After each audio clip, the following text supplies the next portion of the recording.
Hello and welcome to the Brian Hornback Experience, episode 66. We've got another of the many candidates who are running in the May 3rd Republican or Democrat or Independent ballot. We've talked to a few of them, but tonight, or as you're watching this, we are doing this at night. I have Miss Rhonda Lee.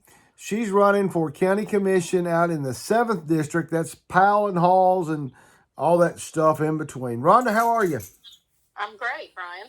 Well, great. We appreciate you coming on here. I know you've had a long day of knocking on doors, and I appreciate you talking to us for a few minutes before you head to bed. And then I'm sure tomorrow we're doing this on a Saturday night, so I'm sure you'll be in church tomorrow and start campaigning again sometime tomorrow afternoon as well. So appreciate you joining us.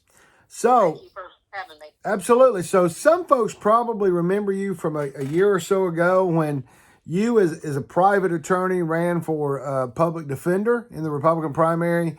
Yes. Came up a little short, and that happens from time to time. But now you're running for county commission. So a mother of 6, grandmother of 11. So kind of tell us about Rhonda Lee and how you got into practicing law and being a mother and a grandmother and all those good things. Well, Brian, I've been in the Powell area for 35 years. Wow. 8 generations of Tennessee. I've got 6 kids, 11 grandkids. All my kids attended school in Powell.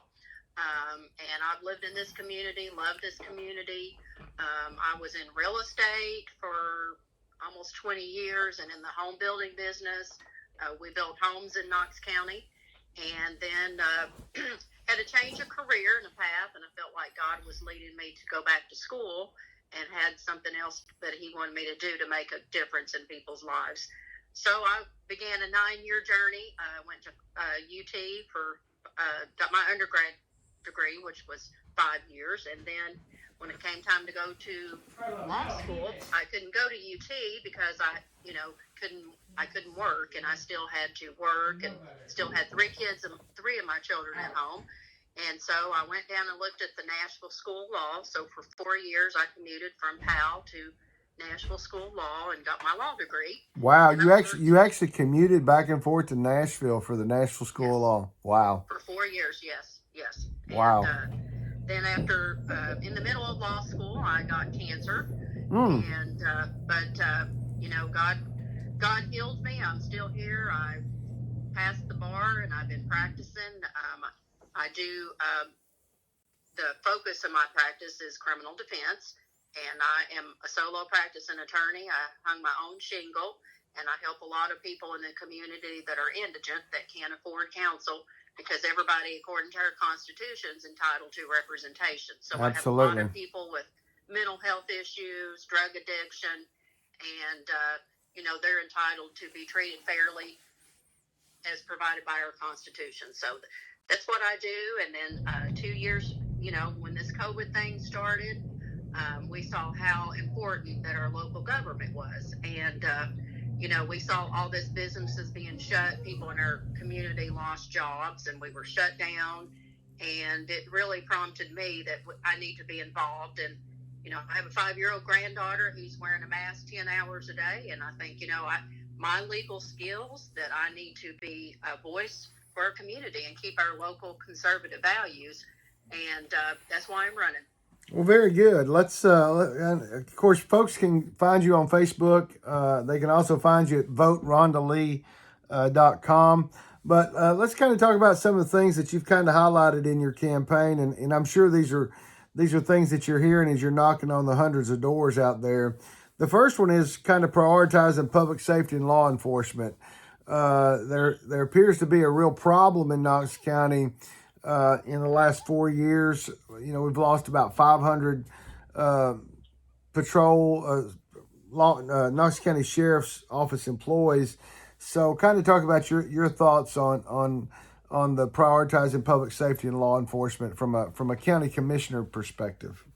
Well, public safety and our law enforcement is very important to me. I think that we should pay our officers good money. We should recruit quality people. I think that the shortage has been a nationwide issue, and we've had so much this backlash from the liberal government that wants to, crucify our law enforcement. I think we have some really good law enforcement officers out there, and we need to pay them well and take care of them, and they will take care of us. And I think that's very important. And I think that we, that's one thing is that we need to support our law enforcement. And I'm very pro law enforcement, and I think that that's a priority for me. And I think that anyone in our community should support the Blue, because they do matter, and they take care of us, and I think we should take care of them. Right. And then also, then the next thing we're going to talk about is an increase in county property tax or sales tax. And I think it's been, golly, it was sometime back in, I don't know, back in the 90s last time we had a property tax increase. 90, I don't remember how many cents it was, but anyway, we had a significant county property tax several years ago. They then had the wheel tax that they went up to about. I just paid for. Well, I didn't pay for my wife's license plate. She paid for it. I went and picked it up Friday, but $36 on every license plate. So we've got a lot of taxes, and we've not had any significant increases. So I think obviously you is one of 9 county commissioners, and of course there's 2 at-larges. You all have to continue to massage the budget to, I guess, take away some things in order to give more to law enforcement and teachers. So how, have you? I'm sure just now running, you haven't had a chance to really look at the budget that close, but I guess your emphasis will be on trying to help the mayor to tweak that budget to where it would be more advantageous to law enforcement and particularly maybe schools as well, right? Right, but I would not support any property tax increase. Right. I would not support that at all. I think that we are overly taxed by our government as it is, and I think that we need to look for ways where we can cut back. With any government or any business, there's waste. Right. So I think we need to cut back where we can, but I would not support any property tax increase. Right. Then we talk about investment in essential infrastructure. One problem that the county's had for a number of years is the fact that we just don't pave roads. We don't pave enough roads. And every winter we go through this, we wind up with potholes that are causing people to bust tires and all those kind of things. So I'm assuming that you're kind of talking about that infrastructure, and then you're just talking about, I guess, some of the other county-owned, keeping up with all the other county-owned infrastructure we have, correct? Yes.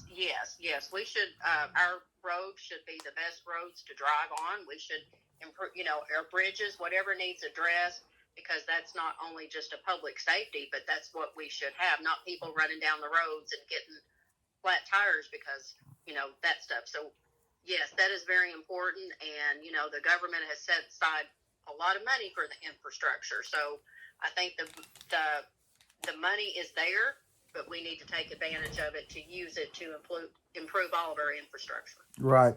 Now, obviously, the last couple of years, everything about education has been about what's going on with COVID. Obviously, we're under a federal judge's injunction mandating a mask in all the schools, not only for students, but for faculty and staff as well. So, obviously, hopefully we're going to get past that at some point in the hopefully near future. And so, over the next 4 years, how do you, are you going to be visiting the schools? Are you going to be, communicating with the PTAs and the principals? And in particular, you're going to have a new school board representative out there in the 7th district where you're at. There's a school board election coming up. I think there's a primary coming up in May between Sherry Garrett and Steve Triplett, and then in August there's going to be an independent running as well. So you'll have to then, so the both of you will be kind of rookies. So that will be an interesting thing. But kind of talk about not only what you see as a grandparent with kids in the public schools, and obviously you had 6 kids that went through the Powell schools. So just kind of talk about what you've seen there and what you're hearing as you knock on doors. Well, I think that the mask mandate is a big issue. That's just one of the main things that prompted me to run. But I want to be very involved in the schools and getting to know the elementary, the middle school, the high school principals. Hear what PTA members, what's important to them, see what our schools need. I want to be very involved with that. The school board, I think that's very important. I think that we need to protect our kids from this woke culture, and we need to protect our history, and we need to give the money. I believe that the money should follow the child. So I would, I think that our schools are very important, and I want to keep our values that we believe in. And I would hope, as a county commissioner, I can't get too much. I don't have any control over the school board, but I think that it's very important to be involved and know what the school board's doing. Right. And we're going to, the legislature, I guess, Governor Lee and the legislature are talking about tweaking the funding formula. So a lot of that, even the local school board can't really control. So it's just about having a relationship with your school board as a commission, as I see it. Yes. Just having that relationship with whoever your school board representative is on September 1st, when you would then take the oath of office as the new county commissioner. Accountability and transparency to Hallsdale Powell. I came out there, it was before COVID, but I guess it was right after Mayor Jacobs was elected almost 4 years ago. There were a couple of different public meetings. One was held at the Powell Library, and then another one was held at Bricky McLeod Elementary School. Have those meetings calmed the ratepayers of Hallsdale Powell down? What's going on with Hallsdale Powell? The issue back then was, as I recall it, was just that the rates were pretty high and the folks just didn't feel like they were getting the service that they were paying for. Is that still going on? Has it calmed down a little bit? What's going on with that? No, Brian, it has not calmed down. And I will tell you that is the number one issue when I'm knocking on doors in my campaign is the Hallsdale Powell. And Hallsdale Powell, I've met with them. It's been almost 4 hours with them. I'm not trying to be at war with Hallsdale Powell, but we need to work together. The people in this community are being just astronomical, their rates. And they do not, Hallsdale Powell's $167 million in debt. Wow. And I think that this is something that really seriously needs to be addressed, because expecting the community, the people, the users of Hallsdale Powell to absorb that debt is just, there has to be, how do you sustain $67 million of debt? I mean, there's got to be a breaking point. And I'm in talking to people at the door, they're begging. And as a county commissioner, no, I can't change rates, but I think that we can make enough noise to say, what can we do? We've got to do something, because that is the number one issue at the door, Hallsdale Powell. So, and, we've got people who's got, maybe one person in the family, they're having $100 a month bills. And then, over at First Utility in West Knox, their bills are a lot cheaper. They are in the black. They are sustaining their utility company. They're not in debt. And I think we just need to look for ways that we can address those and not ignore the people. So no, that issue is not going away. And since I've been running, I couldn't believe how many people are just hurting, and they're just begging for some acknowledgement, so people to listen to, so they can have a voice, and they're not getting that. And that's what they're all riled up about. And I think, I'm an advocate for people who don't have a voice, and I can use my skills as a lawyer to say, hey, let's be transparent, let's be accountable. And if the state's not giving Hallsdale Powell money for all this road expansion, we need to be getting some of it. Because we can't expect the customers to absorb that debt. So now Hallsdale Powell, they only provide water and sewer, correct? Correct. So who do the people in Powell and Halls, who provides the electricity and who provides the the internet. I mean, not the internet. KUB. KUB for electric KUB and natural provides gas.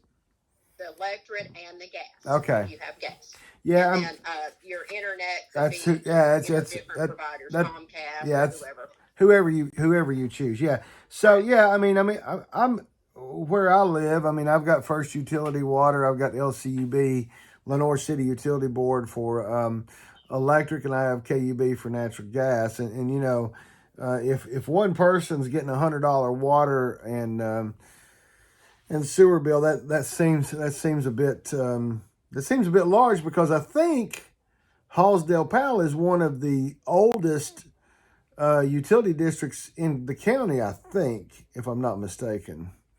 But that'll be something to look up at another day. So yeah, it's an issue for sure, because I mean, folks that live on well, let's just face it, with our economy, people's people's salaries are not increasing at the rate that it appears that those utility rates are costing folks in Hallsdale Powell. So, so have you enjoyed the door to door? I mean, I know it's a lot of work, but are you enjoying it so far? I love going door to door. I love meeting people in the community. I love hearing what's important to them. That's probably the best part, is meeting the people at the door and having a one-on-one with them. That is the best part. Well, and there's as best I could tell, we thought that it was only going to be you and one other opponent, but another one got in late. Is there still three people in the Republican primary? And we don't. I mean, obviously, I'll try to get everybody on a podcast at some point, but obviously, we don't. We're not gonna give your opponent's name ID while we're on here. So, are you the most aggressive campaigner? Have you seen your other opponents out and about?